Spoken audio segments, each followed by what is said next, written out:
What's up, everyone? How y'all doing? My name is Arif, and this is your Daily Chat Season 5, Episode 32 for August the 6th, 2020. How is everybody doing today? What is going on? We have some good news popping off today, so let's get right into it. And shockingly, this is the top story of today. Even though I have an article that's actually way more interesting in terms of the show's scope, this is the top story of today. And that is the glorious Dr. Disrespect has made his return to the streaming universe now on YouTube. He did a preview stream today, and it was 30 minutes of what was essentially a loading screen with music in the background and some pre-recorded like announcer voices. Very entertaining stuff, and as an all Dr. Disrespect kind of style. But yeah, today was just a loading screen. He started off at about 300,000 viewers, and that did very quickly drop off when he did not make a personal face-to-face appearance.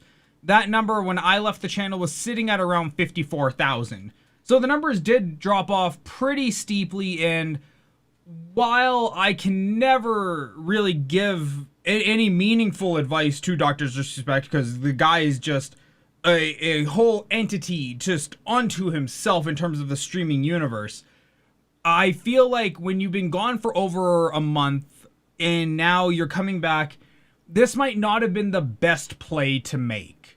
To do, like, not even like bring your face onto the screen and do something, I feel like it really kind of removed some of the excitement. It really sucked the air out of the room a little bit.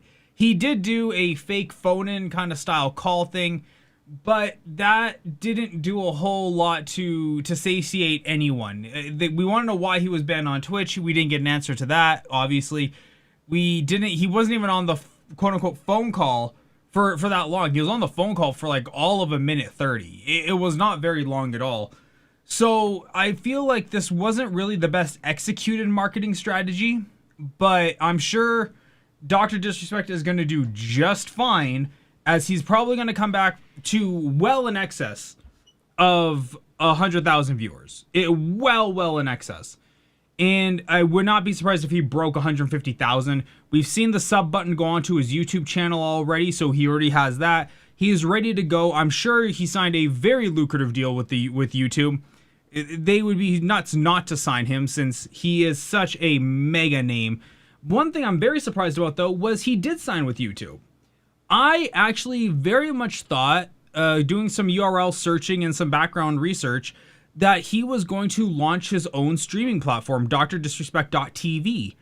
And that, I guess, appears to not be the case. I really did think, though, he would just make the full leap and just build his own platform. He has the viewer base that supports him. He has all of the people and knowledge and technology requirements in place. So him, Shroud, and Ninja, they could have made their own platform. But I guess not. I guess it's just easier to go with an established platform like YouTube. And speaking of Dr. Disrespect and Ninja, Ninja also made his return yesterday on Twitch TV, playing with Dr. Lupo. He started off at over 100,000 viewers. He dropped off to about 50,000 by the end there anyway. And it was one of those things that I was very surprised yesterday to see Ninja didn't have a sub button right away. It did really become noticeable by a lot of people, but he already got his affiliate, so he already has a sub button technically, and I'm sure he'll have his full fat partner sub button by the end of tomorrow. So we have the big names returning to streaming, and now we're going to see what happens in a post-Mixer universe, in a post-Mixer streaming environment. Because with Facebook Gaming, yeah, it's there, but if you've ever been to Facebook Gaming's site, it's just not that well produced. The content is not super easy to find. It's easier than YouTube Gaming, but it's not the best laid out site. Like Twitch TV definitely by far has the best UI and UX, but I want you, if YouTube would just copy the Twitch model, they would be golden. They would absolutely be golden. But just try, after this show, just go through YouTube Gaming and just try and find a streamer, man. It is not simple. Even Dr. Disrespect, I had to Google Dr. Disrespect YouTube and try and get the live stream through that link, because it wouldn't pop up on its own. So there is that. Now, Okay, and now for those of you who remember the Twitter hack from a few weeks ago, Graham Clark, the 17-year-old being accused of, well, performing this hack where he was going to trade Bitcoin. You know, you give him 1,000, he gives you 2,000. It was all a big scam. He hacked all the celebrity profiles. This gentleman here had his court date. Now, being the coronavirus pandemic, we're doing everything via remote, and that includes up to and including court hearings. So these are being conducted over Zoom.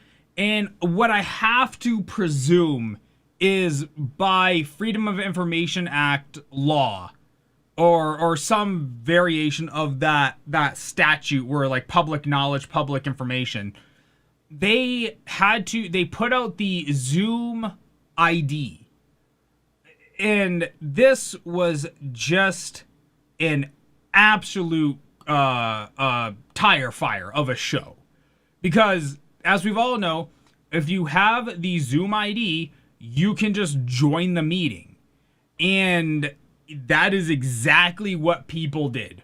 People joined the meeting, people were adjusting their masks, playing music, and then it eventually, like everything the internet does, rounded that corner and brought porn right into it and streamed Pornhub for 15 seconds before the judge, this lovely balding gentleman down here, just had enough and decided to cancel the whole thing. And there's the lawyers reacting to what was happening. This was nothing short of fantastic. I believe the whole court thing is public record, so you can look for it if you really want, but I don't think you're going to see whatever porn they were streaming. But that is what happened.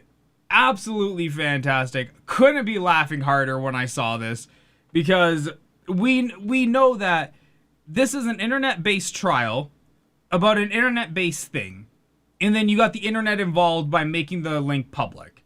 This was just bound to happen. They were asking for this to happen. And sure enough, they got exactly what they wanted, because this was the only way it could go. There was no other way this could go. There was never going to be civility. There was never going to be a quiet jury or a quiet audience in that courtroom. The second you made it internet-based with internet people, you basically invited midget porn into the courtroom.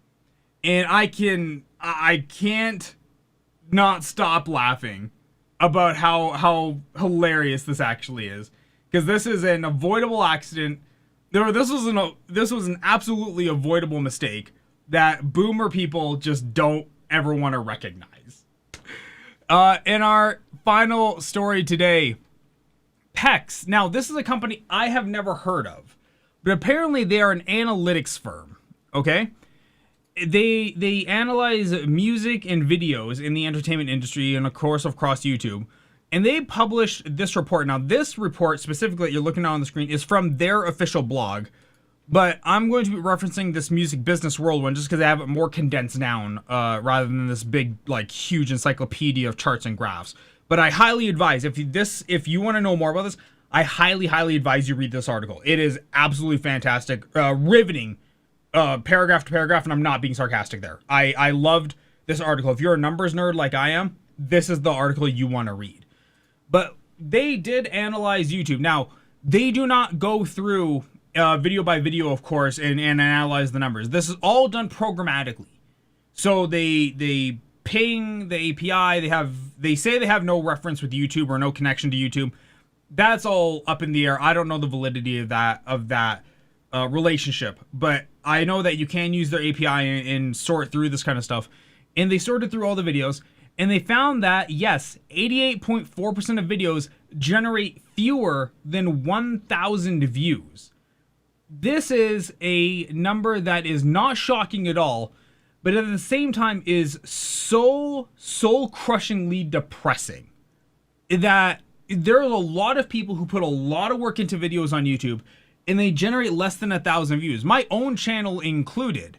This right here is my channel, okay? Here are my analytics: 5, 4, 10, 19, 19, 10, 30, 15, 702. Like, this is just my channel. My channel is not exceptional to this curve at all. I am very much right in that curve.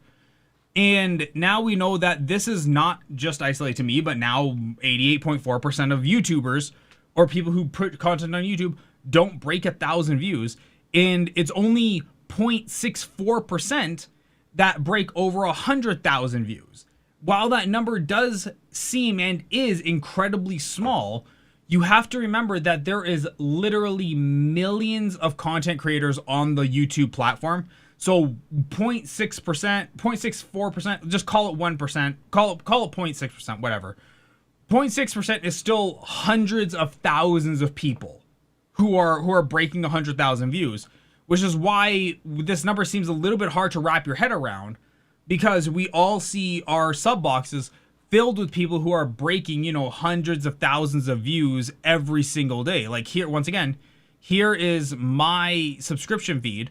And just taking a look at this, we can see that we have one video that broke 100,000. We have another one that broke 50,000, 400,000. It's all here. Like, we see this all the time. So it's hard for us to wrap our head around the fact that this is not the norm. These are, statistically, the exceptions to the rule. What else this study uncovered was that music was the biggest growing medium on the platform. And saying it's the biggest growing medium, it's not the majority of the content. Okay? So music only accounted for 22% of all the views last year, back in 2019, which is up 2% from 2018. But the entertainment, meanwhile, accounted for 10%, blogs and people 21%, gaming was 37%, and other was 19%, and then film and animation accounted for 5%. So we know that gaming is the biggest content on YouTube, but music was the most sought after content and was the most viewed content minute by minute. Minute by minute, music was actually getting over almost 3,000 views a minute. And that is just way higher than anything else. That was double the entertainment and almost 22 times bigger than gaming. That is absolutely insane when you think about how big those numbers have to be. When you think that gaming is 37% of the content that people look for on YouTube, but music's views per minute was just smashing it like a sorority girl at a frat house. Like, they just absolutely destroyed that.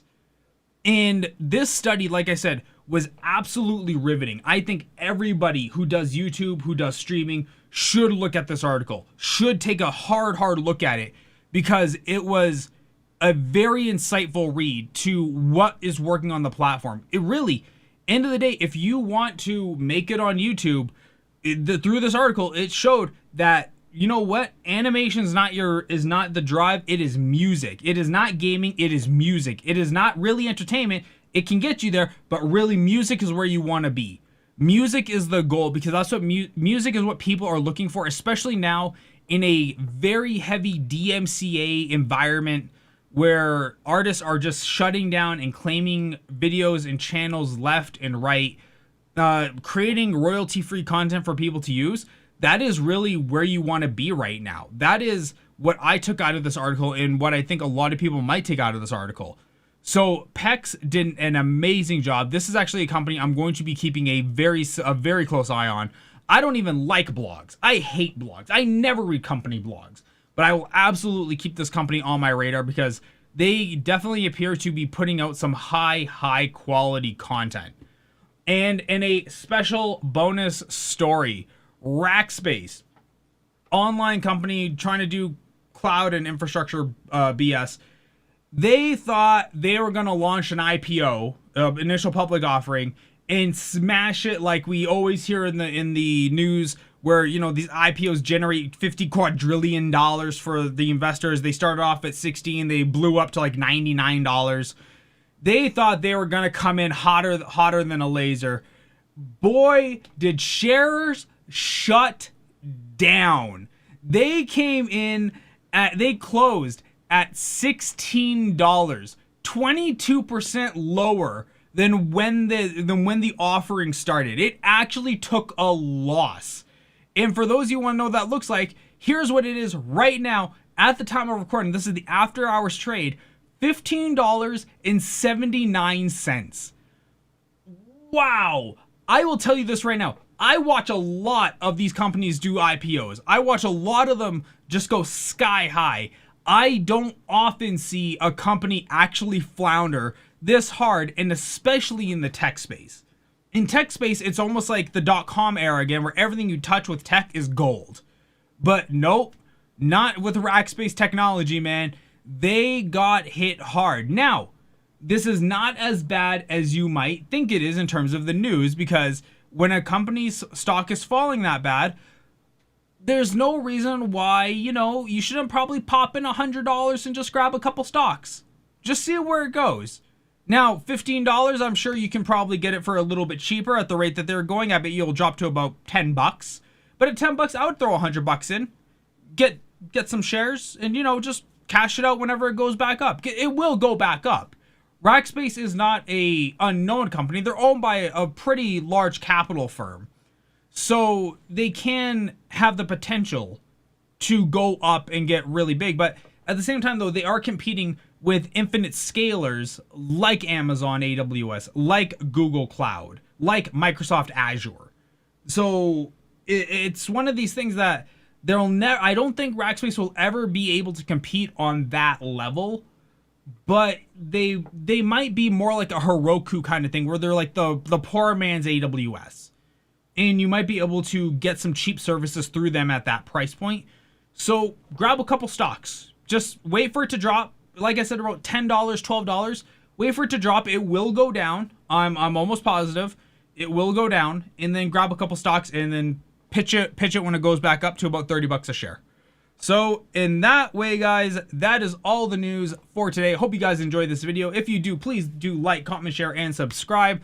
I had a blast with that PEX article. And thanks so much, guys. I've been Arif. This has been Daily Chat, and I'll see all of you on the next video.